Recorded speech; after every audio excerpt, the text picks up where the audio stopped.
Ak máš rád seriály so samurajskou tematikou, mám pre teba jeden tip, ktorý si podľa mňa zaslúži viac pozornosti. Last Samurai Standing, alebo po slovensky Do posledného samuraja, nájdeš na Netflixe. Na ČSFD má takéto hodnotenie. Seriál má 6 častí, každá z nich má 45 až 55 minút a je to strašne navykové. Príbeh tohto seriálu sa odohráva v Japonsku v roku 1878, kde japonská vláda z dôvodu modernizačných opatrení zavádza zákaz mečov na uliciach s výnimkou policajtov a špeciálnych zložiek. Tieto udalosti, ktoré sú takmer identické s tými, ktoré sa stali v Japonsku približne v rovnakom čase, spôsobili, že samuraji prišli o zamestnanie, príjem, chuť do života a aby toho nebolo málo, v krajine prepukla pandémia cholery. V niekoľkých mestečkách sa objavia letačky, ktoré lakajú na brutálny turnaj. Víťaz berie 100 000 jenov, čo bolo v tých časoch bohatstvo na niekoľko životov. Do hry sa zapojí 292 bojovníkov, ktorých čakajú súboje na život a na smrť, zbieranie drevených príveskov ako formu bodov a trasa z Kyota do Tokia, ktorú prežije len ten najlepší. Samotné súboje v tomto seriáli sú neľútostné, brutálne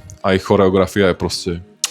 Postavy v tomto seriáli sú prekvapivo silné a každá z nich má svoj vlastný príbeh, ktorý ma strašne bavil. Celkový psychologický dopad na samurajov, kde sa ich vlastná krajina snažila sofistikovane zbaviť, je niečo, čo by ma v živote nenapadlo, ale fungovalo to perfektne. Choďte si to pozrieť a povedzte mi, či vás koniec nasral rovnako ako mňa. Last Samurai Standing alebo Do posledného samuraja po slovensky nájdeš na Netflixe, samozrejme s dubbingom. Ak sa ti video páčilo, nezabudni mu dať like a sleduj pozrete.sk na týchto sociálnych sieťach.